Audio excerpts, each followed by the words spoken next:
É no mesmo link? Não, sei lá. Não. Sei lá. Então não é não. Tá ligado? Sei lá que porra de link que ele vai criar, cara. Porque acho que morreu aqui. Essa transmissão foi concluída. Essa transmissão não existe mais, tá ligado? Aí, É, ó. ok, tem Essa aí, ó. outro link. Tem outro link aí, ó. Clica nele pra ver se Tem. vai. Sacou? Ih, Nossa, é difícil demais de carregando. ser feliz, cara. YouTube é uma merda, cara. Tudo que é Twitch é fácil, o YouTube é uma merda, sabe? Ou, vamos fazer o seguinte: vamos ir pra Ah, Twitch nós dois. E a gente faz vamos, na porque aqui Twitch, que a funciona. gente troca ideia na Twitch.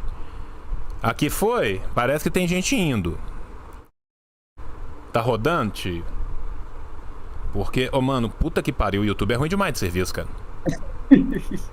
O YouTube é ruim demais de serviço, tá?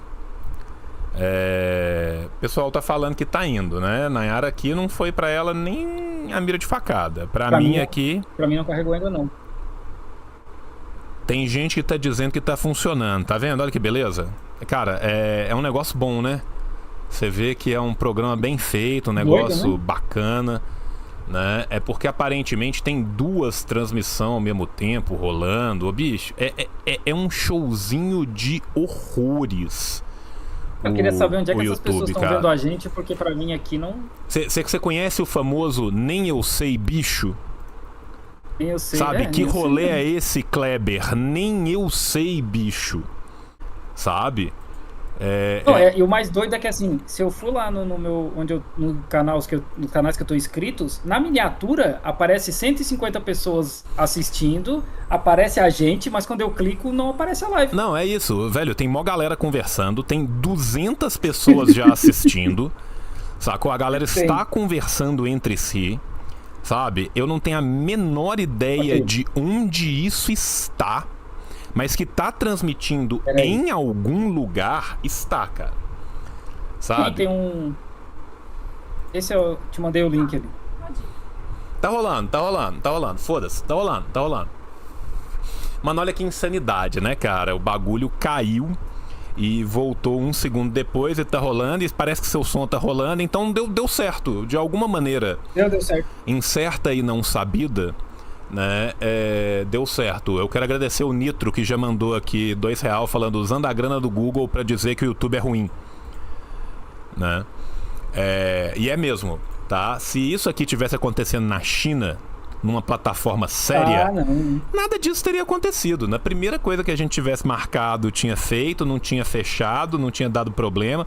E o mais engraçado de tudo é que agora tá com a capa louca de outro negócio nada a ver, não tem seu nome. Eu vou ter que refazer o SEO todo do bagulho, tá ligado?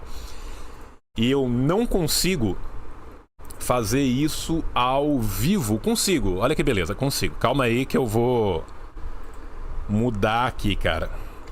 Porque. Ou senão o Rafa, se ele estiver vendo, mas não deve estar vendo, não, que o Rafa, coitado, meu editor, tá de férias em São Uhum. Paulo. Deixa eu só escrever Tá aqui, por aqui porque então. escrever e falar ao mesmo tempo, o cérebro não permite, não.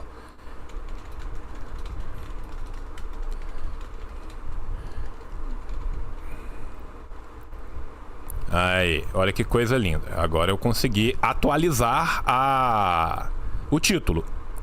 Tá? Então atualizamos o título. Conseguimos atualizar a thumb nem fudendo. A thumb nós não conseguimos atualizar, não. Então depois eu atualizo a thumb, já é uma. É mais fácil. É mais fácil. Pelo menos o título tá rolando. E cara, tem 450 pessoas já com a gente, 500 agora. Obrigado, 500, gente. ó. Vocês são todos maravilhosos, 550. né? E que bom que vocês estão aqui. Cara, primeiro, Felipe, obrigado, querido. Obrigado por tudo sempre, né? Obrigado pela roupa Eu do que agradeço, Stalin, cara. maravilhosa, espetacular. Obrigado pelos adesivos que decoram minha casa inteira, até meu copo, cara. Olha isso aqui, tá vendo? Até o copo tá decorado com os seus adesivos, então você me mandou lá da China, fico muito feliz. E principalmente, cara, Eu que fico obrigado feliz, cara. pelo seu trampo, velho. Porque você faz dois serviços maravilhosos, que um é combater o orientalismo rasteiro e o segundo e mais importante é bater no professor Rock.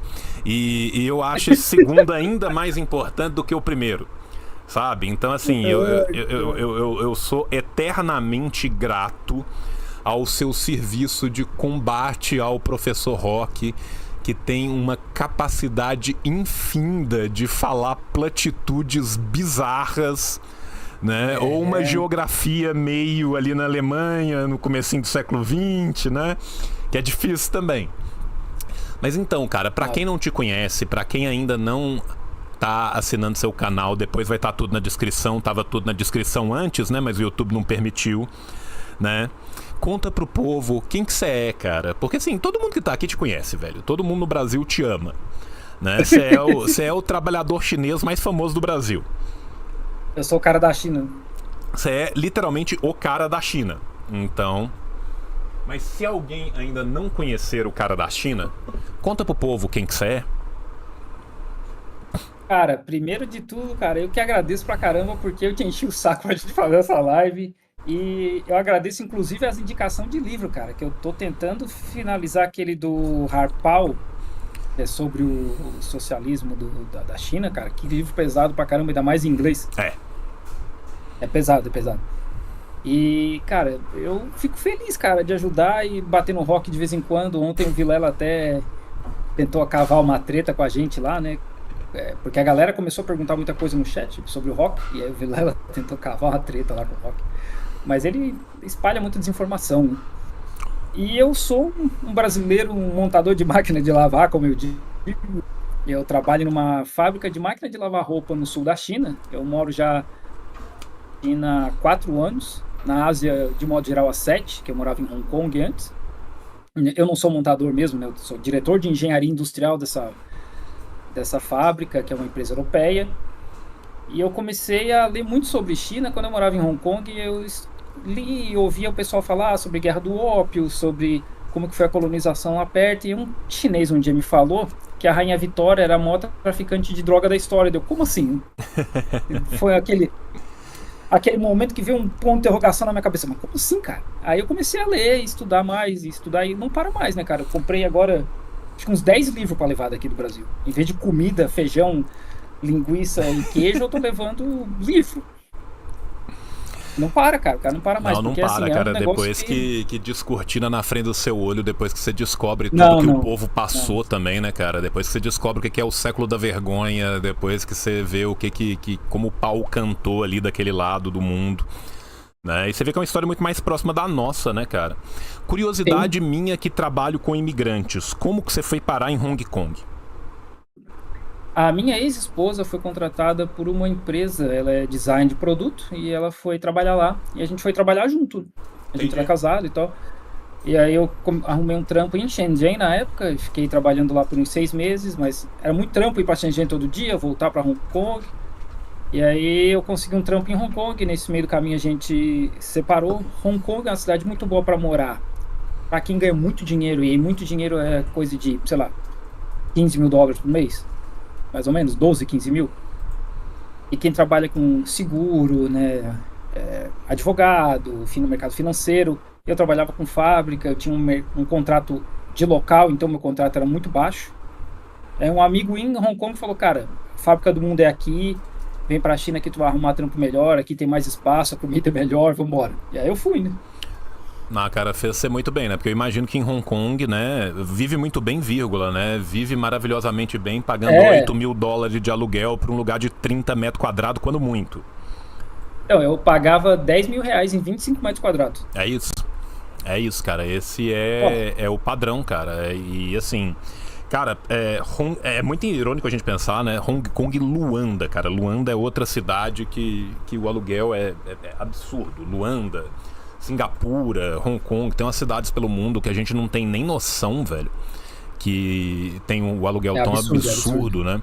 E cara, Hong Kong é foda, ideia, né, cara? Porque como você pega, né, os dois sistemas, né? Você tem o respeito à casada até 2049, né? Você pega uma exploração da força de trabalho que é um negócio de doido, né, cara? Porque assim, você ainda tava com um emprego um pouquinho mais decente, você ainda conseguia arcar com esses 10 mil de aluguel, né? Porque assim, mano, quem não consegue meter 2K de aluguel, cara, vai dormir na carrocinha, né, cara? Vai dormir na cadeinha, né? Não, assim, é uma carroça mesmo, né? Eu tenho um vídeo sobre isso, sobre que eles moram em gaiolas. Tem uma parte de Hong Kong, um bairro chamado San Shui Po, que é muito pobre, e as pessoas literalmente moram em gaiolas, porque não tem dinheiro, né? Né? E Eu ia isso. falar do aluguel, eu fiquei com uma australiana uma vez que o aluguel dela era 90 mil Hong Kong dólares por mês. Isso Caralho. deve dar, sei lá, uns 70 mil reais. O aluguel de um apartamento. Enquanto isso, tem 250 mil pessoas morando em gaiola em Hong Kong. É isso, né? Você vê que dos dois sistemas, um parece que funciona melhor, né? Não E na sabemos China, qual. 90% dos millennials já tem apartamento na China. Tem isso, né? Conta isso aqui pro pessoal do Brasil, né, cara? É chorar lágrima de sangue, né, cara? Enfim, o pessoal tá mandando várias mensagens aqui, a gente atrasou, eu também quero começar a ler o que o pessoal tá mandando aqui, porque eu sei que vão ter perguntas tanto pra mim quanto pra você, né? E aí a gente vai dividir gentilmente, você pega atualidades e eu pego história, né? Eu acho que é a melhor forma da gente dividir, né? Porque, assim, gente, o Felipe sabe muito, ele tá morando lá há muito tempo, ele tem a vivência dele, ele tem o estudo dele. O Felipe é um cara que já foi em vários locais da China, deve ser um dos poucos brasileiros que teve em Xinjiang, né? Não fui ainda, não fui ainda. Você não foi ainda, não? Eu achei que você já tivesse ido, cara. Não, Você tinha me falado que você tava vem. organizando pra ir, eu achei que já tivesse passado esse tempo, cara. Foi a oferta que o governo me fez, né, para ir para lá e tal. Só que aí, na época, eu estava nos Estados Unidos e a Covid zero apertou na China, eles cancelaram os projetos todos. Tá. Foi Eles isso, é porque a eles gente não abriram conversou agora, depois, aí. Isso. Não, então, olha só que bacana, cara. Essa vai ser uma viagem Vai. espetacular, cara. Essa vai. Essa vai ser fazer a eu viagem rasgar o espetacular. cu, sim. Vai, não, a galera vai rasgar o cu com a unha, cara, porque não adianta dado, não adianta estudo, não adianta todo o corpo consular e 300 diplomático do diplomata, né? mundo inteiro, cara. Porque, velho, o negócio que eu passo mal de ódio é isso, né, velho? Porque os caras falam assim, mas você tá falando isso por causa do Xi Jinping. Inclusive, né, avisar pro Xi Jinping, né, que nem eu nem o Durante recebemos Xi Jinping, né? Tá faltando cair, né? O Gpix do mês não caiu ainda. O Xi Jinping do mês. E qual mês? Sim, né? Qual mês? Do 1 ao 12, né? Ainda não caiu. Mas aí você traz, cara, os relatos de corpo consular, de corpo diplomático. E os caras, não, mas isso aí é agente do governo chinês. Você fala, meu irmão, é a ministra conselheira da embaixada do Paquistão. O Paquistão e a China estavam brigando há pouco tempo atrás. Ela que tá dizendo Não, isso. Não. Mais de 300.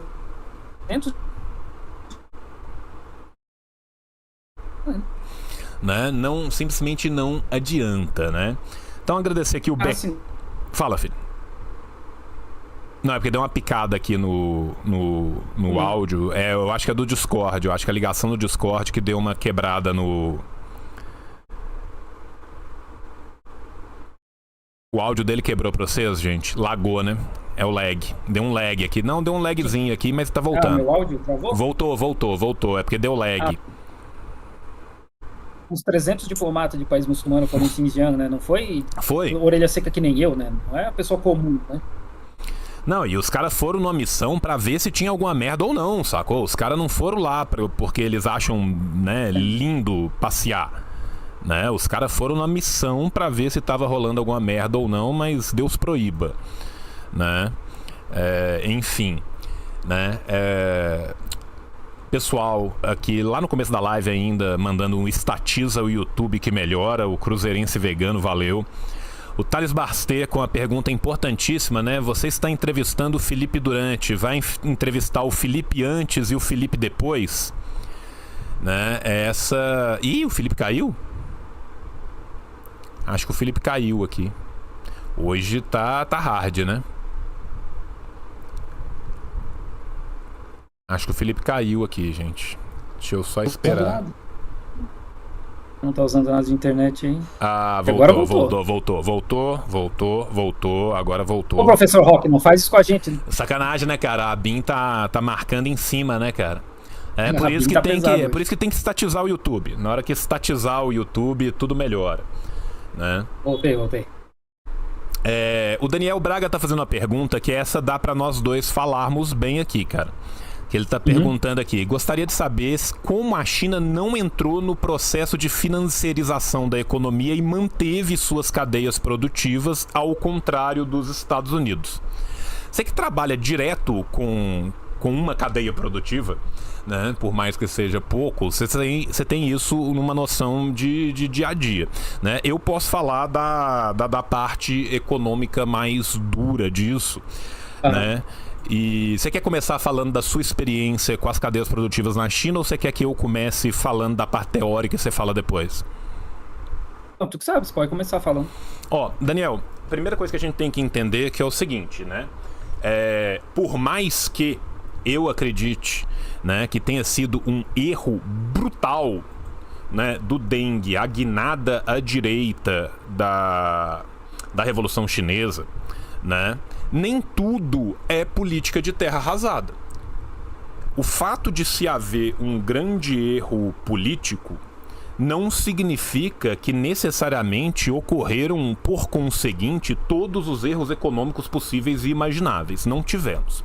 Né? O que a gente teve? A gente teve foi uma desestatização de parte da economia, principalmente a partir do final da década de 70.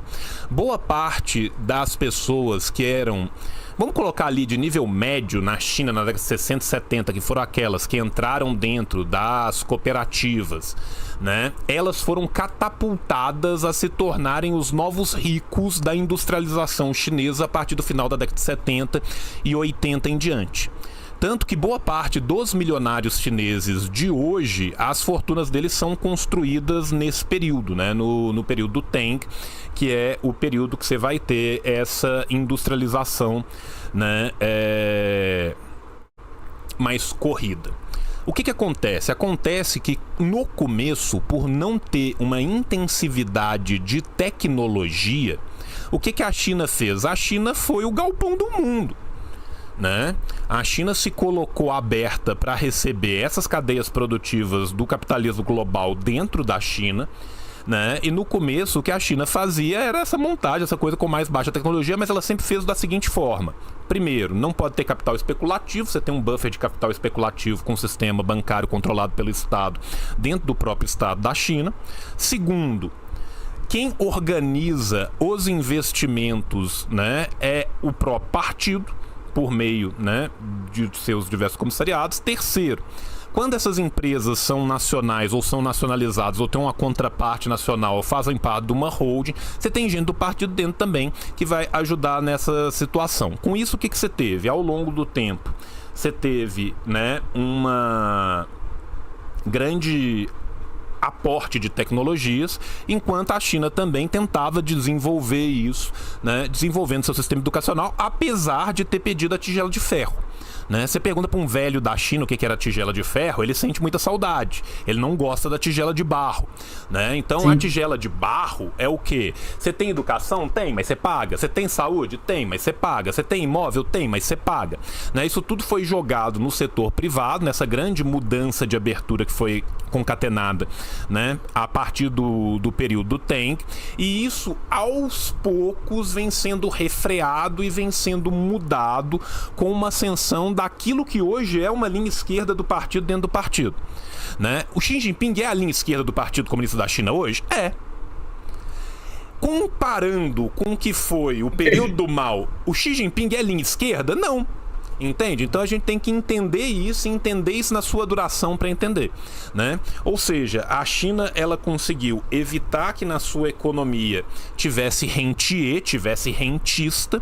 Os rentistas, inclusive, normalmente fogem para Hong Kong, para Macau, onde eles vão ter mais liberdade financeira do que eles vão ter na China continental. Na China continental já não se cria tanto assim, só que ao mesmo tempo você cria uma casta burguesa que, em tese, não deveria ter poder de classe para si, né? Mas que na prática a gente sabe que a partir da entrada dessas pessoas dentro do Partido Comunista da China, as coisas são mais tênues do que elas parecem num primeiro momento. Ainda assim, isso permite que você tenha uma centralização da economia e isso permite que você tenha uma organização do setor produtivo da economia. Uma vez que você organiza o seu próprio setor produtivo da economia, uma vez que você conseguiu angariar os capitais se colocando como essa fábrica do mundo e absorvendo a tecnologia e conseguindo capitanear o desenvolvimento da tecnologia. Uma vez que, enquanto o Ocidente achou que o dengue estava abrindo as pernas de vez e que eles iam tomar tudo de vez na hora que quisesse, meio que deu errado depois, porque eles deixaram ao Deus dará, o Kisuko ferveu. Então agora o que você tem? Você tem uma potência que comanda 23 dos 25 maiores setores de desenvolvimento tecnológico do mundo, né? E que ao mesmo tempo, né, que está nessa crista do desenvolvimento, vem revertendo algumas políticas muito liberais, muito liberalizantes, de muita abertura do período Tang. Então você pensa, por exemplo, em direito do trabalho, hoje em dia a China tem consolidado uma legislação trabalhista melhor que a do brasileiro. Se você pensa em média de trabalho, o trabalhador chinês trabalha menos que a gente e ganha mais. Né? Então isso tudo faz parte de um processo que vem acontecendo com as suas contradições, idas e voltas. Desculpa, Durante, eu falei demais. Não tem problema. Do meu lado, cara, o que eu posso falar é que assim, esse processo todo a China aprendeu, né? Eles não foram só produzindo. Um dos argumentos que se usam muito é que a China copia coisas, né? Mas na verdade, muitas dessas empresas grandes, acho que o melhor exemplo que a gente pode citar são as empresas de trem-bala. Elas, por contrato, elas tinham que compartilhar a tecnologia. Não era só chegar lá e produzir na China, né? Eles tinham que ceder tecnologia. E eu acredito que nessa época, a Alstom, essas empresas grandes aí que começaram a produzir lá, pensaram, pô, esses chineses nunca vão chegar num nível, né, de ser melhor do que a gente, né? Talvez por isso que eles nunca se importaram muito em compartilhar. E hoje a China é líder, né? E é um mercado gigantesco, né? Os caras olharam pro dinheiro, eles só pensavam assim, eu vou estar entrando dentro de um mercado de 1,5 bilhão de pessoas. É um sexto da população global, beleza. Cueca na mão, dinheiro no chão. E hoje a gente vê isso, o Tim Cook falou, né? O Tim Cook, que é o CEO da Apple, ele falou, cara, a China, a questão da China de salário baixo, acabou. Isso não existe mais. Ainda assim, se a gente comparar com a Europa e tal, ainda é barato, né? Mas na Ásia não é mais, né? Tanto que empresas estão mudando para o México, porque no México está mais barata a mão de obra. O negócio da China hoje, o que é? O know-how, é a qualidade que eles produzem, porque todos esses produtos de tecnologia, né, leva tempo para ser desenvolvido. Os caras não criaram esse conhecimento de um ano para o outro, né? Levam décadas ainda. E não dá para simplesmente mover como a Apple está tentando fazer agora e levar para a Índia, né? Não é tão simples, despluga de um lado e pluga do outro. Não, e tem um outro detalhe também, que a China conseguiu um hub multimodal de logística que nada no mundo é parecido. Né? Ninguém consegue entregar no volume e na velocidade que a China entrega. Sim, é simples assim. Sabe, assim, cara, tem um canal no YouTube que é maravilhoso, que é simplesmente um maluco dirigindo pela China. Eu não sei se você já viu esse canal. É tipo assim, o cara fala assim, hoje eu vou pra Shenzhen. Eu vou sair de Pequim e vou pra Shenzhen. E aí é as horas todas dele dirigindo com a câmerazinha do carro ligada. E esse cara cruza a China inteira. Velho, eu já peguei uns 14, 15 vídeos diferentes desse canal. São vídeos de 10 horas, 12 horas. E eu vou clicando em milhões de lugares diferentes do vídeo, na esperança parusca de achar uma estrada fodida, uma via fodida e um lugar que não tem um guindaste. Eu ainda não consegui. Sabe? Então, assim... Eu já vi isso, tá? Porque eu já viajei bastante lá, eu posso dizer que eu já vi isso. Mas não é comum. Principalmente em rodovia, cidade grande, não é comum. Não é, achar cara. Essas paradas nos interiorzão dos interiorzão. Sabe? Então, assim... Onde o pessoal mal fala mandarim. Sabe? E é isso. Então, assim, você tem que pensar que essa cadeia produtiva, essa ligação inteira, cara, é feita num país continental de uma população de 1 bilhão e tanto, que cobre boa parte do país. É óbvio que ainda tem vários rincões que são mais pobres, que são menos desenvolvidos, e que vêm sendo bastante desenvolvidos nos últimos tempos. Mas, assim, o mais impressionante disso, cara, é que você tem que pensar que isso é mostrar só uma faceta. Isso é uma estrada de rodagem. Isso é uma BR dos caras. Sim. Né? Você tem que pensar que você tem 250 milhões de porto seco, as cadeias logísticas estão todas em 5G, as que já não estão tentando fazer 6G, desenvolvimento de 6G em cima. Então tudo é produzido pensando nessa logística, pensando nisso. Cara, a Índia é uma bagunça, né, velho? A gente tem que pensar A Índia é uma zona. que a Índia é uma zona, cara. Tipo, só de Adivasi. Gente, a gente sabe de Dalit porque a gente viu novela. A gente fala Hare Bhagwanji e fala o Dalit. O Dalit não é o cara que tá mais embaixo. O Dalit é uma casta. Ele é a casta mais baixa. Abaixo do Dalit tem as pessoas que não têm casta. Só os Adivasi são mais do que a população do Brasil.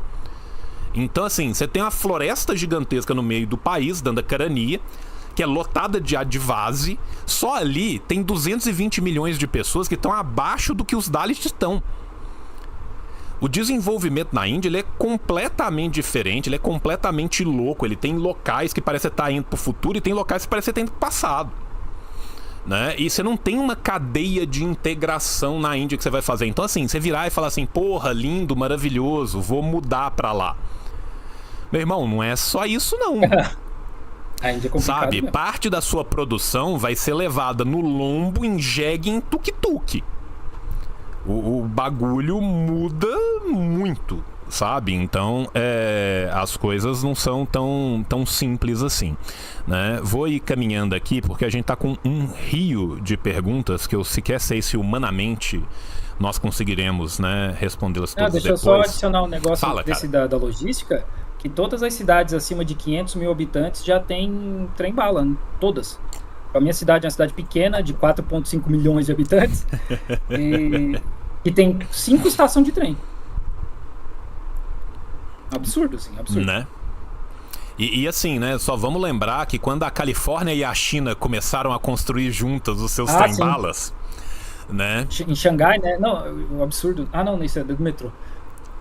Cara, trem-bala na China dá pra ir de trem-bala pro Tibete. Acho que são 47 horas, porque vai até Chongqing, aí troca de trem, porque aí precisa de um trem diferente pra altitude, né? Pro Planalto tibetano. Vai embora até o Tibete, trem-bala. E assim, nós estamos falando, gente, de mais de 20 mil quilômetros de trem-bala. Não é 20 mil quilômetros de 5 mil trem. metros de altura, Né? Nós não estamos falando de 20 mil quilômetros interno de trem, de ferrovias. Não, nós estamos falando de 20 mil quilômetros internos de trens de grande velocidade. Né? Então, assim, é outro patamar, né? Como diria nosso querido Bruno Henrique, especialista em China e Flamengo. Érico mandou um superchat 5, valeuzaço Érico. Thiago, boa tarde, comunistas de respeito. Queria saber como funciona o sistema de saúde na China. Com uma população tão grande, como eles conseguem atender a população toda? Vai lá, Felipe, fala de quando você escorregou na academia, cortou seu braço e como é que funcionou. A experiência mais engraçada que eu tenho é que eu precisei de um urologista, e aí eu fui num médico, num hospital chinês, e eu tive que ligar para uma amiga para ela explicar para ele que eu tinha uma inflamação numa região muito complicada ali. Essa foi a experiência mais divertida. Mas assim, o SUS da China é só para saúde básica, né? Para saúde muito básica. Qualquer outro médico que precise ou remédio tem que pagar. Não é um valor absurdo, mas tem que pagar. Se a pessoa precisar um tratamento mais complexo, por exemplo, um dos gerentes que é da minha empresa, o pai dele precisou de fazer 2 cirurgias no coração, mas eu esqueci o nome, essa cirurgia mais simples. Ponte Safena? Né? Não, mais simples, aquela mais simples, não é ponte safena. Acho que é alguma coisa assim. 100 mil renminbi, isso deve dar o quê? Uns 80 mil yuan, mais ou menos? É caro. Volta e meia tem estrangeiro pedindo dinheiro no chat porque estava jogando futebol e torceu o pé. E aí precisa fazer uma cirurgia e custa 50 mil. Então, o sistema de saúde hoje, eu acredito que é muito deficitário nesse sentido, né? E aí tem os hospitais estrangeiros que aí esquece, né? Aí vai num médico, é R$800 uma consulta. Aí os caras falam inglês, tem médico estrangeiro e tal. Mas o hospital chinês, ele funciona muito bem, é muito rápido, mas é pago. O que eu sei, cateterismo, alguém escreveu. O que eu sei é que o Xi Jinping está começando um processo para estatizar tudo de novo. Porque era, né? Durante a época do Mao Zedong, a saúde era toda estatizada, ninguém precisava pagar nada, né? Tem até o lance lá dos médicos dos pés descalços, que o Mao criou aquela campanha gigantesca para encher a roça de médico. Inclusive foi uma das coisas que catapultou na expectativa de vida na China. E hoje em dia não tem nada de, mas não tanto, né? Porque o Deng Xiaoping acabou com isso. Quando Sim. ele entrou, ele acaba com esse Acaba com... projeto dos pés descalços. Acaba com tudo. E aí o que eu sei é que o Xi recomeçou esse processo e o plano é estatizar tudo. Agora eu não sei exatamente quando. Ó, assim, existem expectativas que são dadas congressualmente. Eu tava lendo o relatório do 21º Congresso e a ideia continua sendo mantida para chegar em 2049 como uma sociedade socialista moderadamente próspera, e dentro do conceito de sociedade socialista moderadamente próspera se inclui o conceito de se ter saúde gratuita para toda a população. Então, em tese, este é um processo que vai voltar a acontecer até 2049, né? Ou seja, o que você tem? Você tem um período até o Mao, onde o Durante já cobriu aqui para nós. Depois disso, você tem um regresso. Esse regresso no começo foi mais brutal, né? No começo, se eu não me engano, mesmo a parte mais básica dos hospitais ocidentais não estava totalmente coberta, né? Se cobria a saúde básica nos hospitais de medicina tradicional chinesa, que são muitos também. Você deve ter aí na sua cidade, tem né? Tem isso também. Né? Os hospitais de medicina tradicional chinesa, eles eram todos cobertos. Os hospitais, né, entre aspas, ocidentais, eles não, da medicina ocidental, não eram todos cobertos. E tinha muito lugar que não tinha, né? Porque a gente tem que pensar que nós estamos falando aqui, gente, praticamente 50 anos atrás. Né? Nós estamos falando de 45 anos atrás. Então, há 45 anos atrás, né, tinha muito lugar da China cujo desenvolvimento da medicina ocidental ainda não tinha alcançado. Então, você tinha várias províncias que tinham, basicamente, né, a medicina tradicional. O que houve foi uma mudança brutal da própria medicina tradicional. Porque a medicina tradicional chinesa, ela não era feita para a população. Né? O médico tradicional chinês, no período antes da Revolução, ele não tratava um pobre pelo mesmo motivo que ele não tratava um cavalo, porque ele não considerava aquilo digno da sua medicina. Verdade. Tá? E isso foi um processo que muda muito com a Revolução. A Revolução tenta trazer não somente, né, a medicina tradicional para todos, que é mais fácil num primeiro momento por ser mais espalhada, mas também a gratuidade da medicina ocidental, mesmo ela sendo ainda, né, no começo ali, claudicante, tendo que ter essa evolução. E aí tem o programa que a gente tem que entender que isso não é só um programa de espalhamento dos médicos, é um programa de formação dos médicos, né? Porque você precisava também de formar essas pessoas todas, né? E essa preocupação com formação foi uma preocupação que a Revolução Chinesa teve desde o primeiro momento. Porque já em 35, 36 já estavam abertas as primeiras universidades dentro das zonas ocupadas, né? Então, assim, quando você tem a Grande Marcha, quando eles chegam e se estabelecem, uma das primeiras coisas que eles fazem é abrir as universidades ali dentro dos locais ocupados. Então, isso, né, é um projeto e um processo que veio. Depois disso, deu essa degringolada e agora tá vindo. E esse processo é um processo que não vai pegar só a parte de saúde, né? A ideia é que ele também pegue a parte de educação, né? A gente vê muito aqui no Ocidente, vira e mexe sai uma fake news, ou se não tem um emocionado que fala: a educação agora na China é gratuita. Não, não é ainda. Né? Mas existe o projeto, da mesma forma que existe o projeto para se fazer isso com a saúde, de se fazer isso com a educação. A educação na China, pelo menos assim, eu tenho muitos amigos chineses, muitos amigos dentro do partido, eles me contam isso, né? Eles tinham a gratuidade desde que eles não tivessem a escolha. Como que acontecia?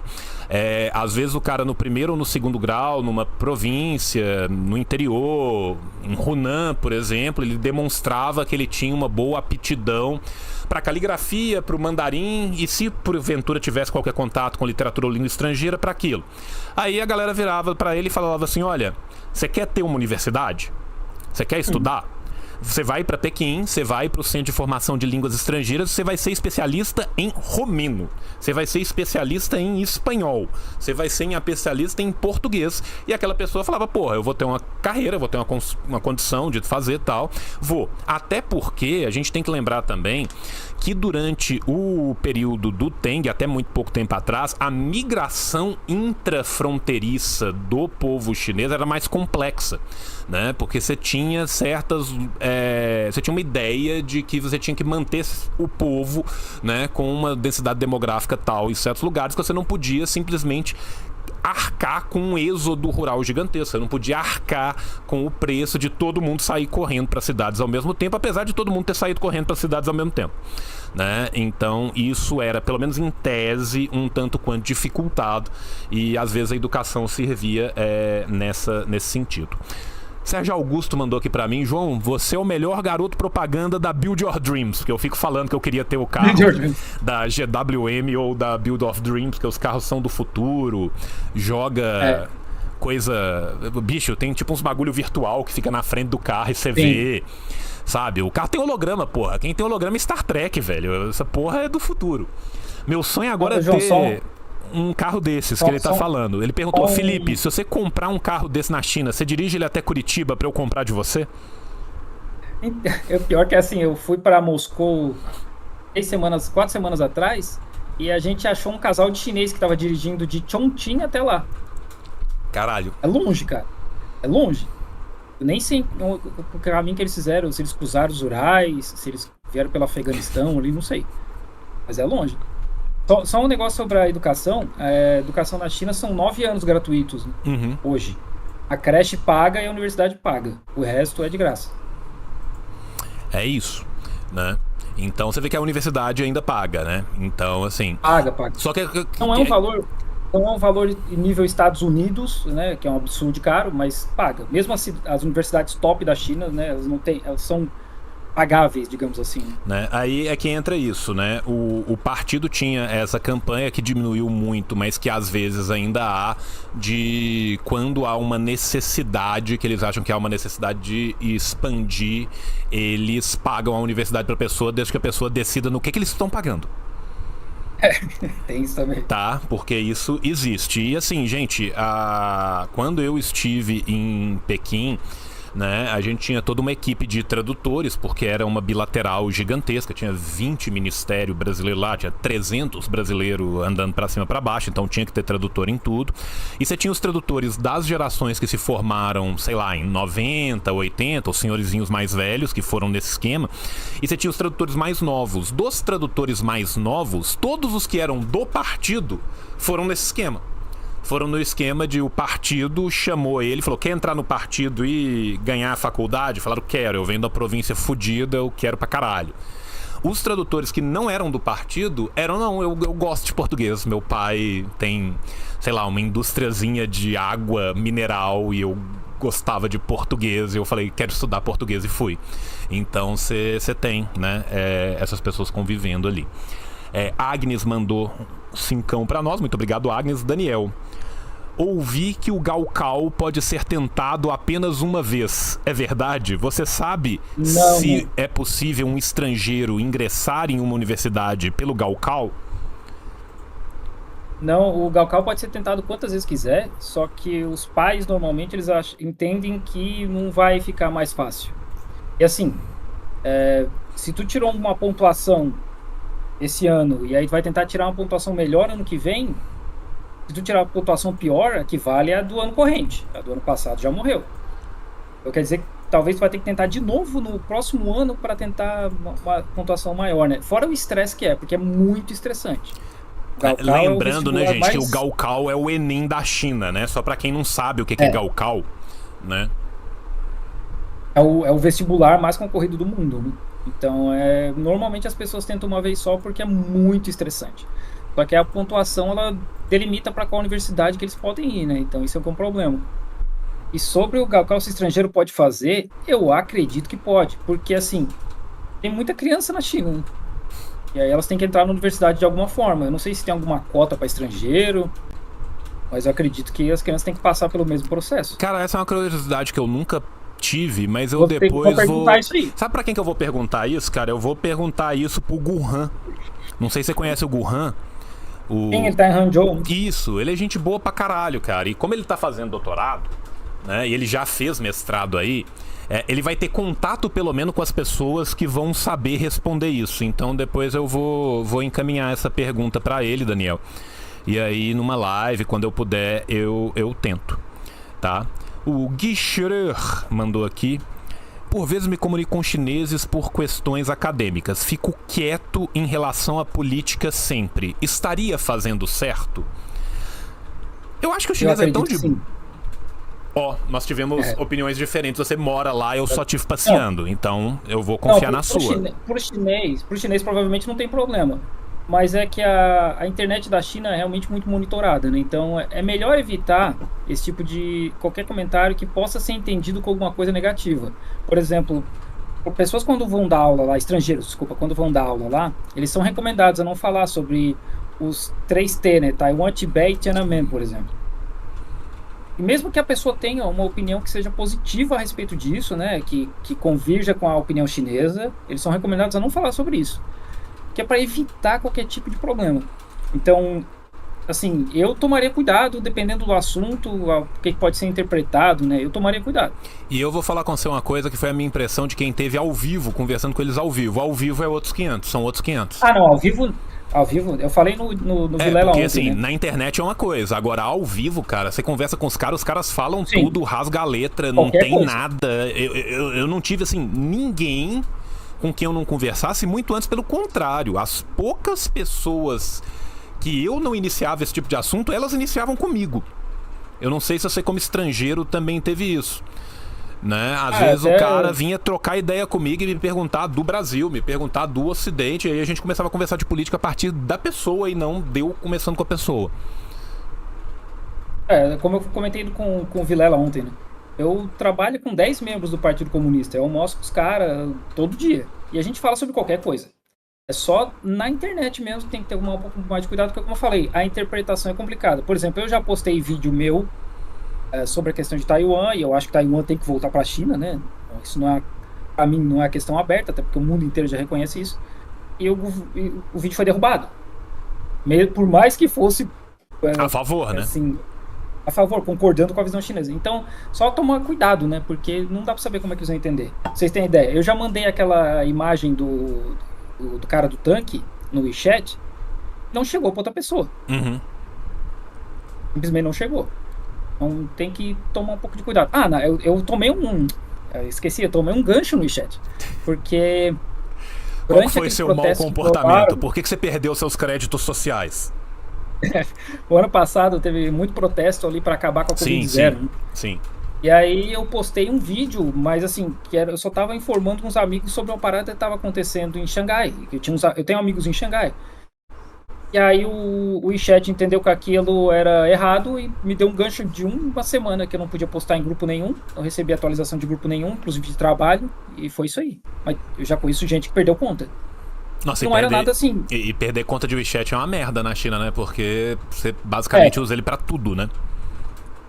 Tem que criar outra conta e é um processo que não é simples, né? E se eu não me engano, você tem que estar 30 dias com a conta pra poder pôr dinheiro, né? E às vezes, dependendo do lugar, você só paga aquela porra no WeChat, cara. Então então... dá um trabalhinho. Tem que sempre tomar cuidado, porque eles têm muito pé atrás com o estrangeiro falando sobre política lá dentro. É isso. Eles têm razão, né? Errado não tá, né? Então, assim... Errado não tá. Daniel Ribeiro, é possível um brasileiro entrar no ELP, no Exército de Libertação Popular? Então, posso. Em tese, pode. O estrangeiro pode entrar no partido, tá? Uma vez... Não, eu acho que não, hein? Em tese, o estrangeiro pode. Não acontece. Mas em tese existe a possibilidade de entrada do estrangeiro no partido se ele tiver um tempo já dentro da China, se ele fizer todas as provas, ele for aprovado por um comitê. Não é que não acontece, mas existe uma brecha dentro da legislação do partido que o estrangeiro pode entrar, só que não acontece. Ele pode. Eu não tô falando que ele entra. Eu tô falando que existe a possibilidade não acontece mesmo. do estrangeiro entrar. O estrangeiro, para entrar no partido, em tese, ele teria que ter uma residência continuada na China, ele teria que fazer todo o processo em mandarim como qualquer outro faria. Depois de ser, entre aspas, aprovado, ele teria que passar pelo comitê, que subiria para outro, que não sabe. E se tivesse uma aprovação de tudo isso, aí sim poderia haver a possibilidade do estrangeiro entrar no partido. Tá? Por quê? Porque já houveram muitos estrangeiros no partido. A gente tem que pensar que o estrangeiro... Desde o começo, sim. Né, não é simplesmente o brasileiro entrando no partido, o inglês entrando no partido. Né? Na Guerra da Coreia, por exemplo, boa parte das pessoas que se formaram como quadros que depois construíram o Partido do Trabalho da Coreia eram quadros do Partido Comunista da China.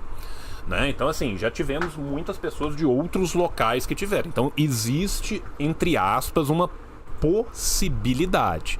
Só que depois que passa todo o período revolucionário e tal, o que acontece?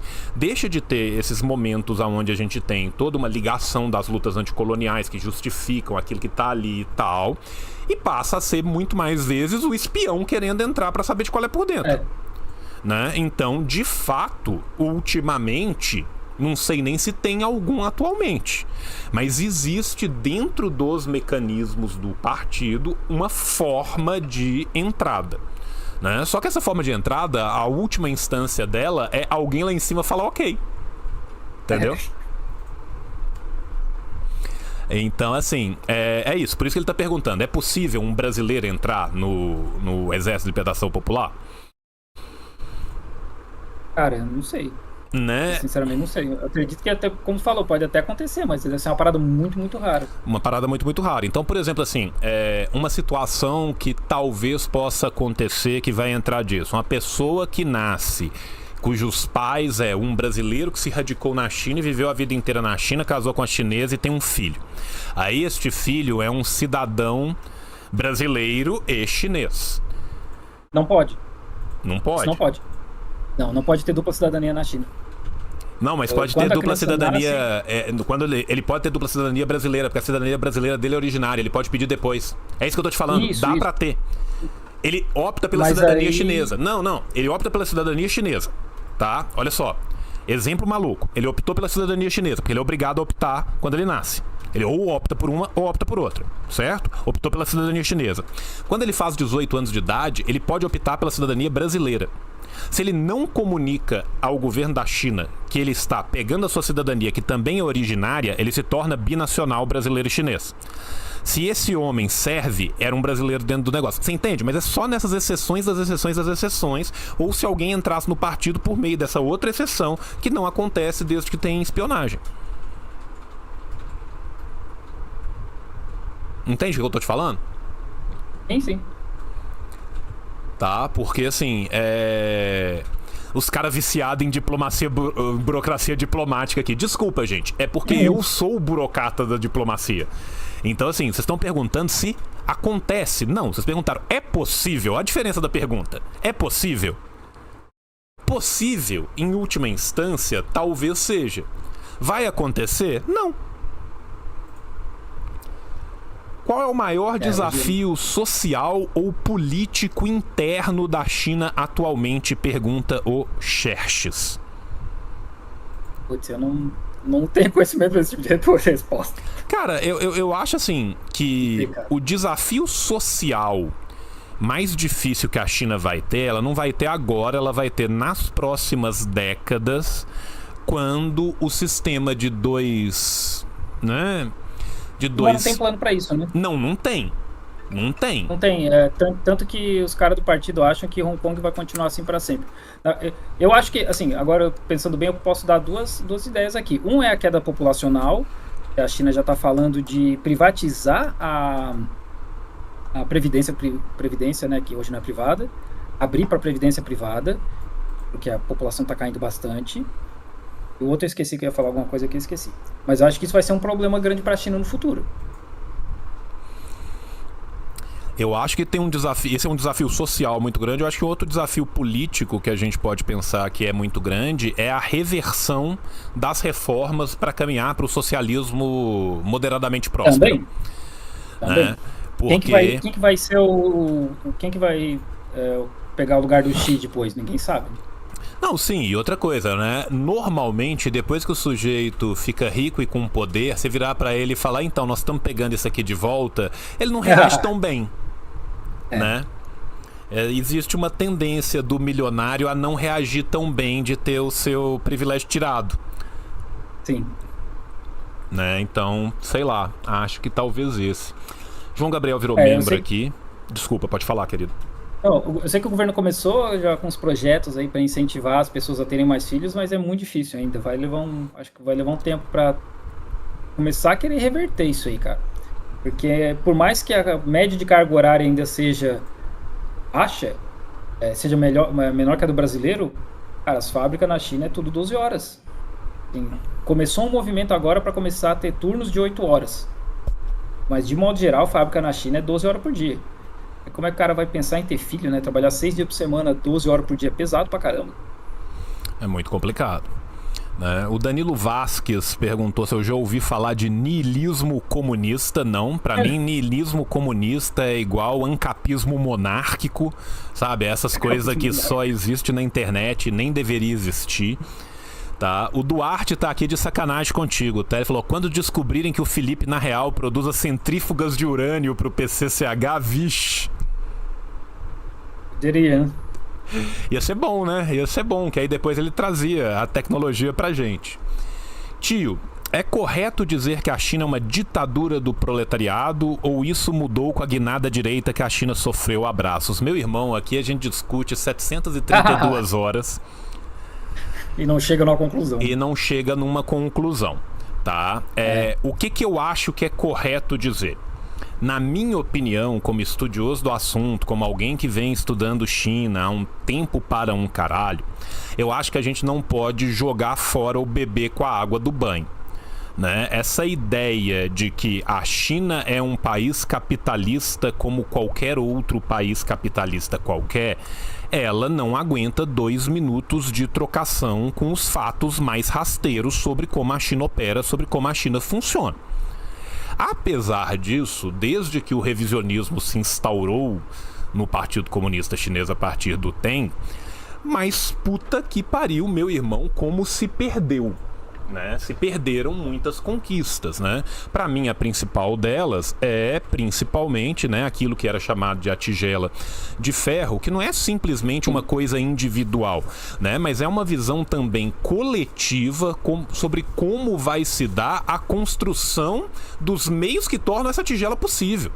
Né? Porque quando a gente fala de tigela de ferro, a gente não está falando simplesmente que o sujeito vai ter comidinha, vai ter um trabalho e a vida dele vai ser bonitinha e pacata. Nós estamos falando em como nós vamos dar a condição para que esse trabalhador trabalhe cooperativado, para que esse trabalhador tenha o controle do local onde ele trabalhe, para que esse desenvolvimento seja de fato fruto daquilo que as massas trabalhadoras estão fazendo ao longo do partido. Se não, porém, e não obstante, a gente tem que pensar que o Partido Comunista Chinês é um partido de 110 milhões de pessoas. Né? Então você tem aí quase 1/10 da população aí dentro do partido, né? E quem manda na China, para o bem e para o mal, com seus erros e com seus acertos, é o Partido Comunista da China. Se o Partido Comunista da China tem toda essa representatividade, existe ainda? Né? A burguesia de lá não manda igual a burguesia manda nos outros locais. A China é um dos poucos lugares que você vê burguês preso, que você vê burguês fugindo pra casa do caralho, que você vê, né, o burguês indo de Americanas.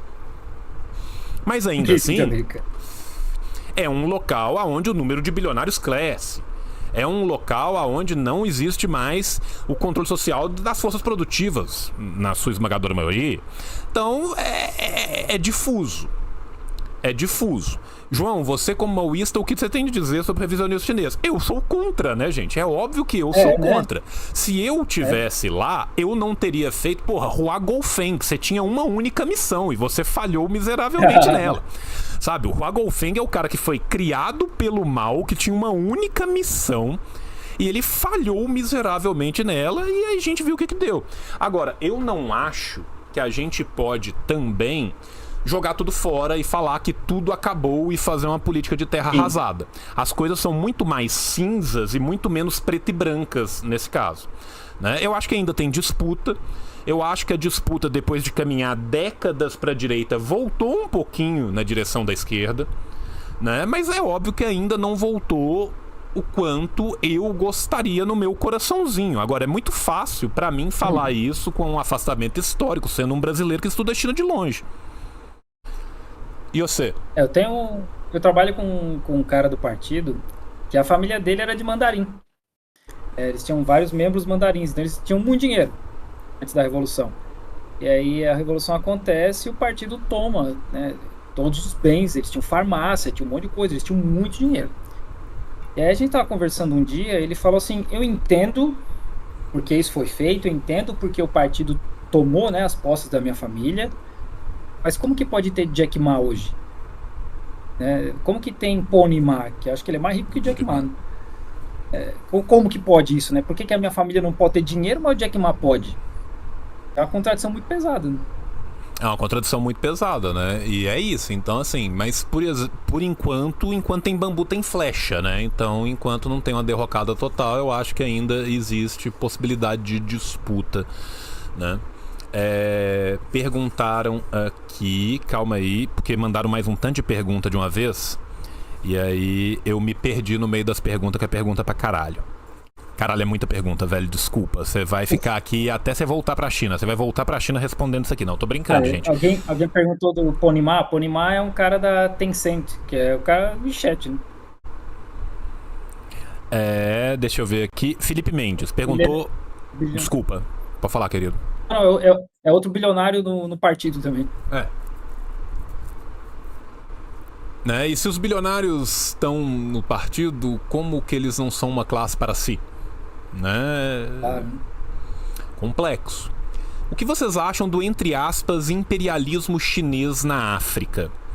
Não acham que o Deng cuspiu no túmulo de Mao? Sim, eu já vou responder sim. Sim, né? Agora, o, entre aspas, imperialismo chinês na África é outra coisa que dá pra gente passar 3 anos discutindo sem, né, chegar a muita conclusão. O que acontece? Ao longo do tempo, a linha direita do partido, ela sempre teve um cuidado maior de estar próximo do aparato econômico do partido, né? Mesmo durante o período do Mao, as disputas que você tinha com a linha direita, as disputas que você teve no grande salto adiante, já em diante, eram disputas econômicas, né? Então a linha direita do partido sempre foi muito ligada à parte econômica do partido.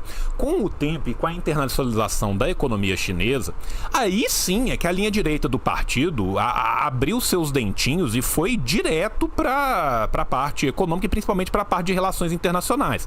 Tanto que você pode pensar que durante muito tempo, enquanto Xi Jinping era o chairman, né, o presidente era o Liu Keqiang. E o Liu Keqiang, ele só não é liberal porque ele nasceu na China, né?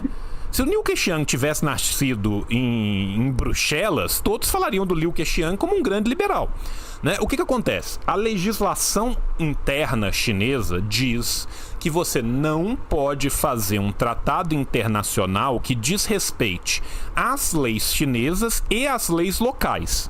Isso está previsto na legislação chinesa. Só que, se não desrespeita as leis locais, pode. E muitas vezes se não desrespeita as leis locais são leis de países capitalistas, colonizados, terceiro-mundistas, que sofrem um domínio neocolonial. Então, essas leis são uma mãe, né? Agora, ainda assim, quando você faz uma análise quantitativa e qualitativa dos acordos chineses, os chineses dividem tecnologia de uma forma que nenhum outro país ocidental divide. Os chineses chamam para o desenvolvimento conjunto dessa mesma tecnologia, tanto que você tem na China diversos especialistas do mundo inteiro estudando tecnologias de ponta de uma forma que não é aberto e franqueado muitas vezes a outros nacionais nas universidades ocidentais, nos centros de desenvolvimento ocidentais. Então existe qualitativamente e quantitativamente um tipo de diplomacia que é muito mais ganha-ganha do que ganha-perde nas relações internacionais chinesas. Ainda assim, a China se percebeu muito claramente, principalmente depois, né, da derrocada do bloco soviético e do suposto fim da história, que havia um vácuo de poder gigantesco na África, e ela também se apropriou disso para poder ter uma expansão de poderio, inclusive político, não é só econômico. A economia chinesa hoje em dia é muito dependente disso? É. Né? Se você for pegar a balança comercial chinesa e for ver ao longo do tempo qual que foi o peso das exportações chinesas para a economia chinesa, você vai ver que com o tempo a parte de relações internacionais, a parte fora da China, da economia da China, foi crescendo cada vez mais. Né? Mas isso também vem com um rolê político, né, por trás disso. Porque você tem que entender, gente, que num mundo, por mais que seja unipolar, mas ele é multipolar ao menos, né, nas suas organizações internacionais, o cara de Ruanda vota igual o cara dos Estados Unidos na OMC. O cara do Djibouti tem o mesmo número de votos que o cara da Itália. Né? Então, quando você faz esse tipo de diplomacia, você ganha um soft power que se torna hard power. Né? E você também atrela aquelas cadeias produtivas locais às suas cadeias produtivas. Então, a partir do momento que a China vai para um lugar e instala todo um parque industrial, instala toda a sua logística de cadeias ali, ela também está atrelando aquele país ao desenvolvimento da própria China. Eles vão precisar dos especialistas chineses, eles vão precisar dos caras que trabalham com as máquinas chinesas, eles vão precisar da logística dos chineses. Então, tem isso, né? A coisa é mais... Um adendozinho, a gente vê isso e quando rola lá a separação entre a China e a União Soviética, isso decaiu na China, né? Porque muito engenheiro, muito professor soviético foi embora. Então a China, questão de educação e tecnologia, decaiu muito por causa disso. Eles estavam nessa situação também de estar atrelado à União Soviética, né? De estar dependente de uma certa forma. E a gente tem que lembrar que o grande debate ocorre depois dessa ruptura, né? Essa ruptura ela é primeiro muito mais uma ruptura econômica do que uma ruptura ideológica, né?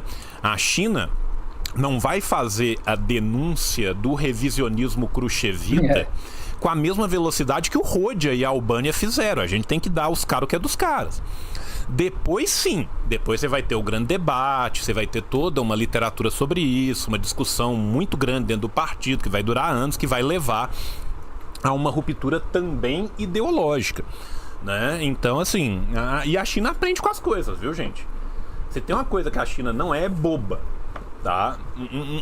Um reino, um país, um grupamento de pessoas não se mantém por 4.500 anos, né, sem aprender uma coisa ou outra. Quem quiser saber mais, tá, sobre o grande debate, tá, eu recomendo este livro aqui, que é bem interessante, tá lá na AND. Felipe, eu vi há um tempo atrás, um vídeo seu comentando que não valia a pena ir trabalhar na China. Sua opinião sobre isso se mantém? Não, eu falei brincando, assim, acho que depende muito da profissão, né? Esse, inclusive, é um dos vídeos mais assistidos do meu canal, não vá trabalhar na China. Mas era mais no sentido de... A China é muito longe. E é uma cultura muito diferente da nossa. É muito diferente. Conheço bastante gente que vai pra lá e não consegue se adaptar. E só consegue viver lá porque vive em Guangzhou, Shenzhen, Shanghai. São centros, né? Aí tem lá a comunidade de brasileiros. E os caras vivem nessa bolha. Então, não é simples, sabe? É muito complicado a burocracia chinesa, o idioma.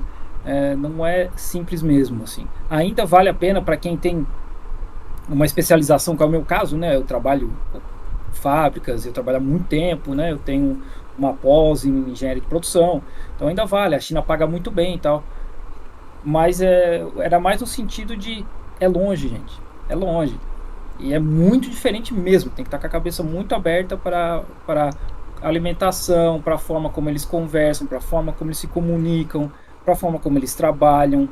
Então, o chinês, eles esperam muito, né? No caso, eu sou o diretor de engenharia, eles esperam muito de mim para liderar as coisas, eles não são tão proativos. É uma coisa que a gente tem que reaprender a trabalhar. É mais nesse sentido, né? Eu acredito, assim, que vale a pena até pela questão da segurança. A China é extremamente segura. Eles pagam muito bem para estrangeiros. E, pô, os chineses é um povo, assim, extremamente amigável, cara. Hospitaleiro, os caras são gente boa. Os caras me levam para jogar peteca, né? Eu brinco que é peteca, mas badminton direto. E sair pra jantar, tomar cerveja, cara, é direto, assim, direto. Os caras são muito gente boa. Nunca encontrei, até hoje não encontrei um chinês que é zoado, assim, que não quer nada com nada, assim, não quer ficar perto de ninguém, sabe? Assim, os caras são muito, muito hospitaleiros. O senhor Leanderson ficou triste quando eu falei dos tuk-tuks, que ele adoraria trampar com frete dirigindo um tuk-tuk, mas não acha pra vender aqui no Brasil e ele acha super massa o conceito. Lá na China não tem tanto, né? Não, muito pouco, muito pouco. No Camboja, na Tailândia tem mais. Eu só vi saindo bastante na direção da roça, né? Assim, que nós fomos pra uma... talvez. Nós fomos ter uma reunião dentro de uma base militar e aí ela era bem afastada. Aí quando a gente chegou na roça, tinha um maluco vendendo melancia no tuk-tuk, sacou? Aí era... Tem. Era isso, mas assim, dentro das grandes cidades, dentro dos grandes centros, assim, é difícil, né? Até porque todo mundo tem aquelas motoquinhas elétricas, né? Sim. Então... E o Felipe falou da segurança, cara. Uma coisa que me impressionou de Pequim é que depois do terceiro dia em Pequim eu comecei a contar o número de jardineiro, cara. Porque cada esquina tinha um jardineiro. Tem mais jardineiro que polícia. Tem mais jardineiro que polícia, cara. É um negócio de doido, assim. Sabe? Você fala assim, porra, se alguém cometer um crime contra uma orquídea, meu irmão, o pau vai cantar. Sacou? Porque o bambu vai gemer de verdade. O bambu vai gemer de verdade. Porque o que tem de jardineiro nesse lugar, cara, é um negócio de doido. João e Felipe, vocês são incríveis. Desculpa, pode falar, cara. Não, e a polícia não tem nem arma, né? A polícia não tem arma, não tem taser, não tem spray de pimenta. Os caras, assim, são uns tiozinhos que a ideia deles é só conter a parada mesmo, né? Não escala, eles nunca escalam. A ideia é só conter. A grande coisa que eu vi da polícia foi a polícia com duas... Assim, eu suponho que sejam russas porque eram duas mulheres muito altas e com cara de leste europeu, que estavam atravessando bebaça 3 horas da manhã no meio de uma rua e o tiozinho foi lá fazendo assim, não, espera. E aí ele esperou com elas e depois ele atravessou elas. Essa foi a grande violência policial que eu vi na China. As ocidental atravessando trêbada sem olhar pro trânsito. João e Felipe, vocês são incríveis. João, você vai no Inteligência Limitada? Vou, gente, fique calmo. Pode sair do fake. Já avisei. Né? Vamos falar já avisei o Vilela. Sai do fake Reserva Vilela. Mais 7 horas. Sai do fake Vilela, que eu vou sim, tá? O Petros está perguntando como funcionam as eleições na China. Então, a eleição para cargos locais tem eleição direta, né? Para cargos de bairro, condomínios, ou às vezes, porque tem condomínio em Guangzhou, por exemplo, tem 200 mil pessoas. Então essas eleições locais, assim, são eleições diretas. Ali que pra dó cima, do síndico, delegado, né, cara? Que dó do Tim Maia, síndico do condomínio de 200 mil pessoas. E aí dali pra cima é tudo delegados, né? Eles vão votando nos delegados pra cima. Então não tem eleição direta pra nível de prefeito, governador, presidente, obviamente, né? Então, né, como a gente viu no passado no Congresso do Partido, eles vão só votando nos delegados pra cima. O Jet Li agora é delegado do partido. Essa eu não sabia, o Jet Li é delegado do partido, que massa.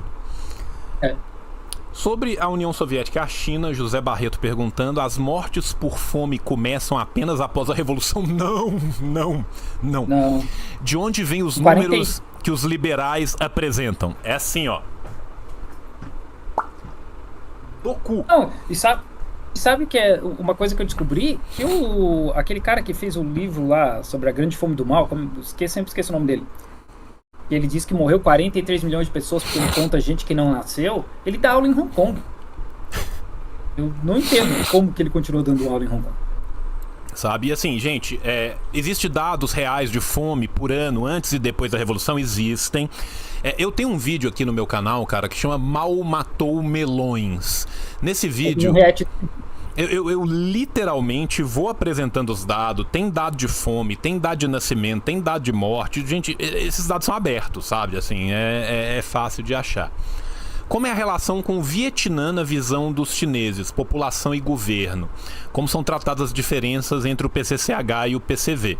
Melhorou demais, né, de 90 e poucos pra cá, né? Essa foi uma relação que ficou muito em frangalhos, né, por causa do Camboja, né, mas que depois que o Vietnã entra no Dol Mol, Dói Mol, ele se aproxima muito mais novamente.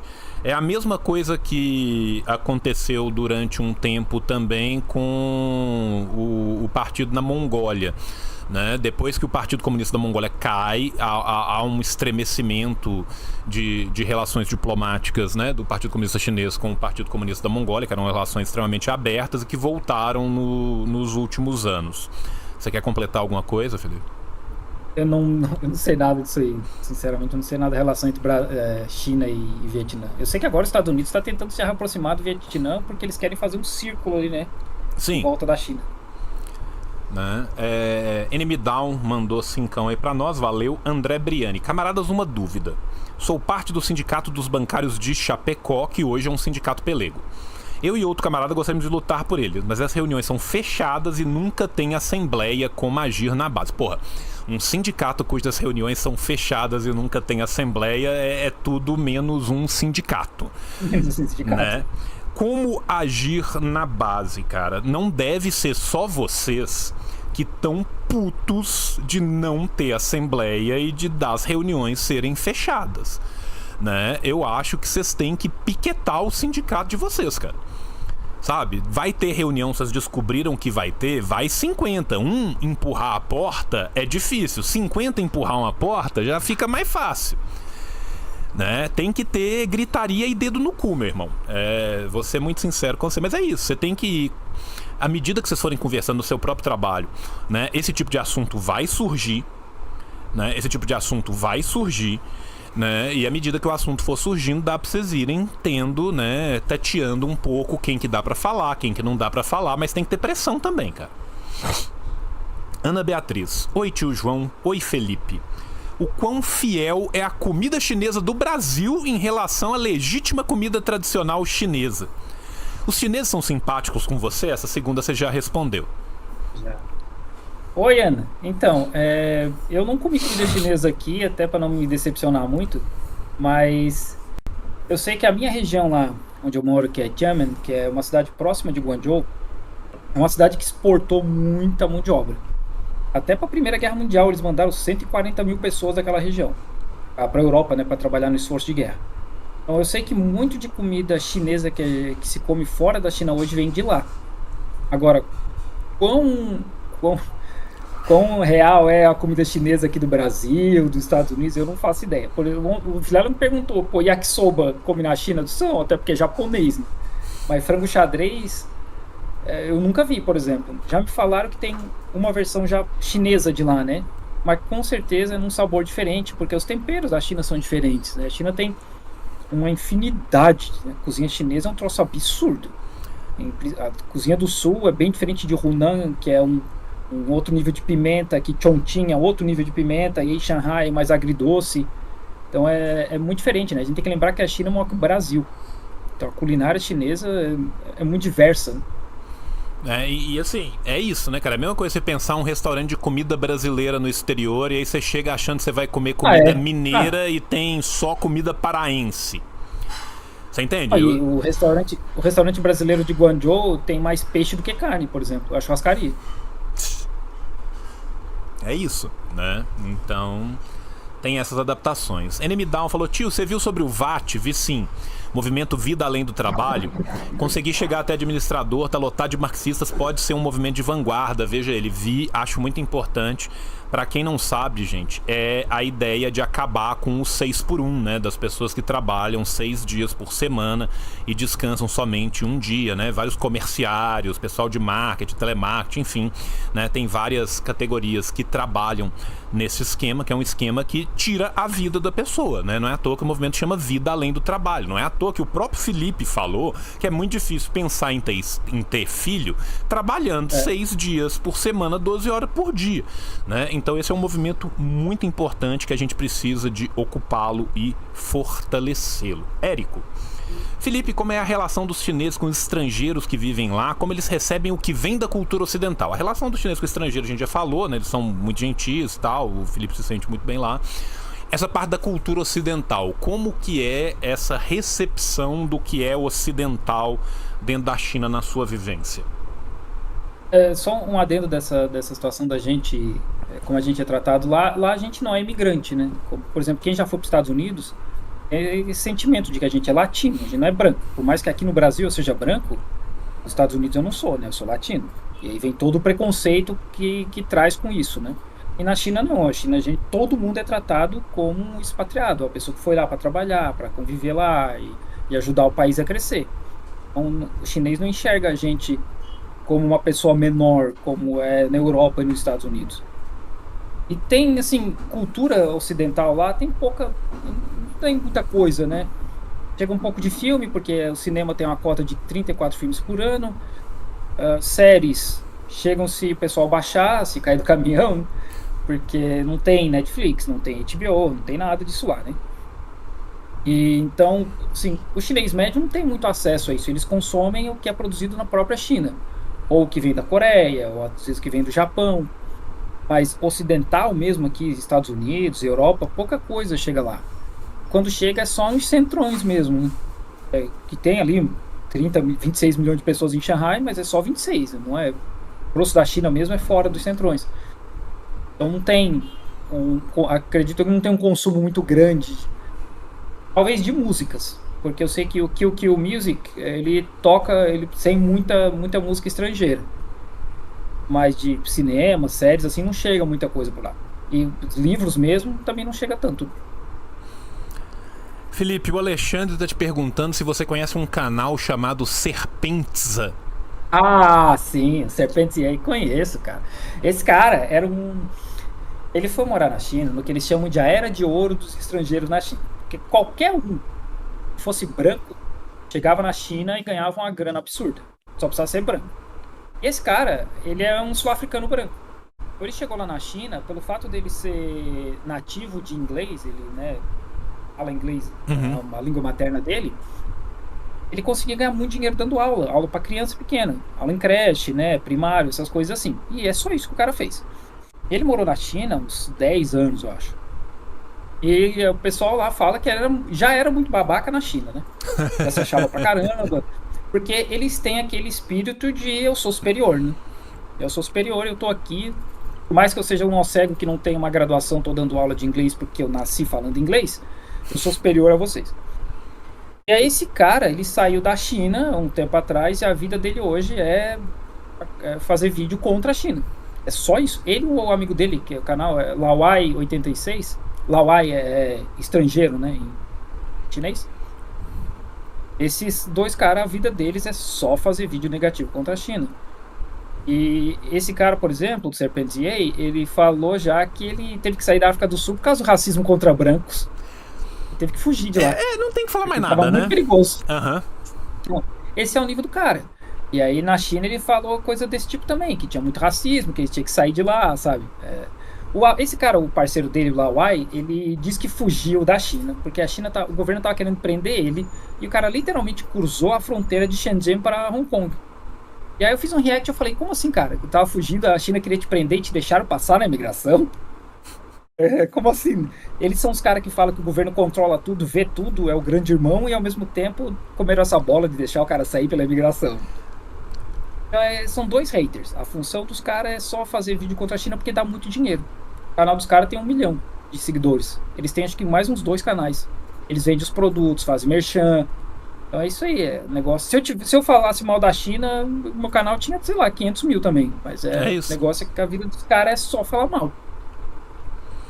Perfeito. Gente, nós estamos chegando aqui em 4h30. Eu vou tentar ler mais perguntas aqui, mas a gente teve um rio de perguntas que vai tornar impossível a gente ler todas as perguntas. Em tese, eu tenho uma reunião 4h30, então eu também queria sair porque eu também preciso de trabalhar, tá? Deixa eu ver uma aqui mais polêmica pra gente poder aproveitar, tá? Por que não tem mais parada LGBT após o fim da pandemia?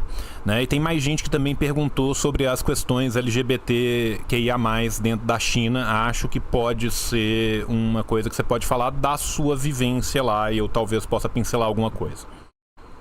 Eu já conversei com vários chineses LGBT e, assim, para eles a sexualidade é uma parada pessoal.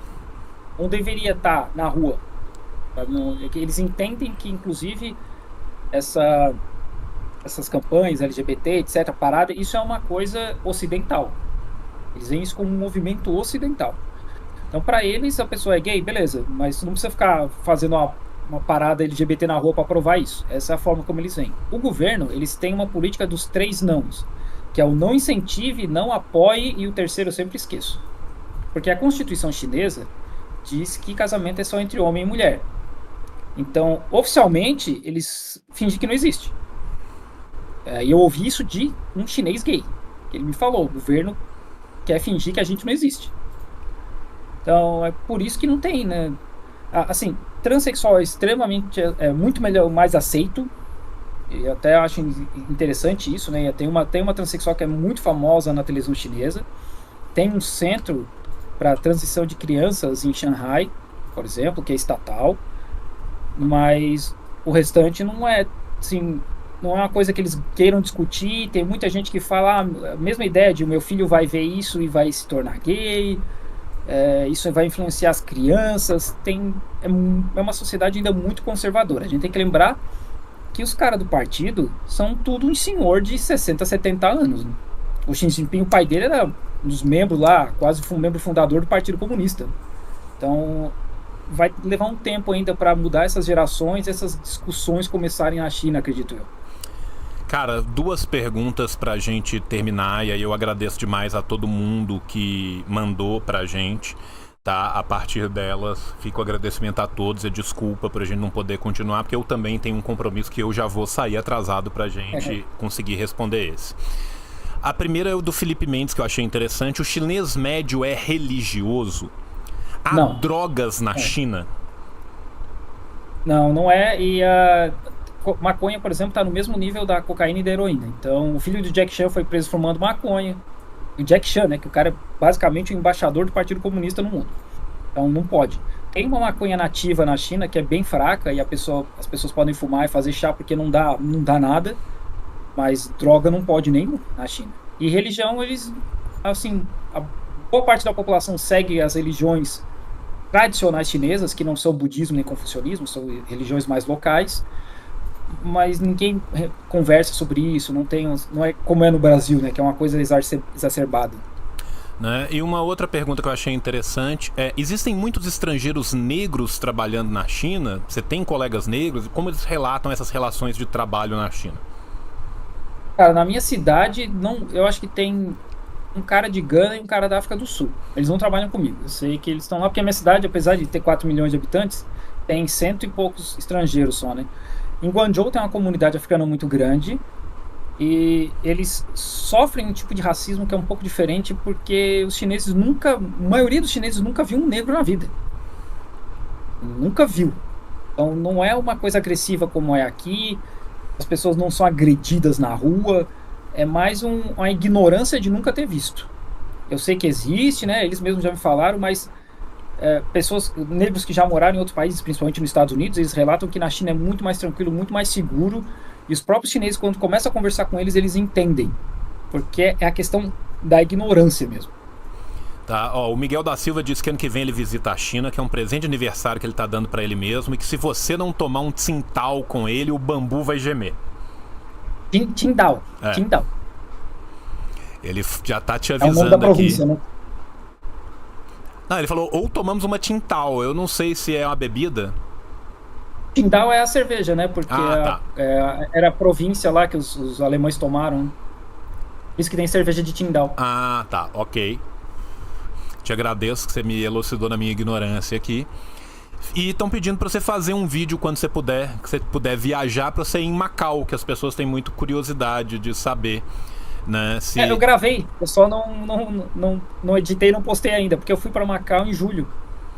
Aí, ó, então em breve teremos o vídeo do Felipe em Macau. Gente, brigadíssimo, né? Primeiro, obrigado a você, né, que teve seu tempo aí, tirou o tempo pra mim, eu só podia à tarde, você pôde. Obrigado de coração, camarada, alegria enorme. Próxima vez eu espero que você passe em BH, se passar em BH já tem casa pra ficar, tá? Quero agradecer as quase 2.500 pessoas que estão vendo a gente aqui, né? A gente ainda teve o problema maluco, a live mudou de capa, mudou de lugar e ainda assim 2.450 pessoas com a gente o tempo inteiro, né? E pra terminar, cara, a pergunta que todo mundo tá fazendo, né? Agora que você não é mais um homem casado, como é o namoro na China? Essa é a pergunta que o chat tá fazendo 200 vezes, cara. Eu tô vendo aqui. Cara, eu nunca namorei uma chinesa. Eu tô começando agora um relacionamento com uma russa. Mas eu nunca namorei uma chinesa. Eu não sei dizer. Então é isso, gente. É isso. Você que vai viajar pra China, que for solteiro, tente sua sorte, tá? Com os chineses e com as chinesas. É isso. Gente, brigadíssimo, né? Quero agradecer demais a todo mundo que tá aqui. Essa live vai ficar gravada, então se você tá chegando no final, você chegou do meio pro final e quer ver depois, pode ficar tranquilo que isso aqui vai ficar gravado. Valeu, Zócio Felipe, pelo seu tempo. Beijo no coração de vocês. Até a próxima e tchau, tchau!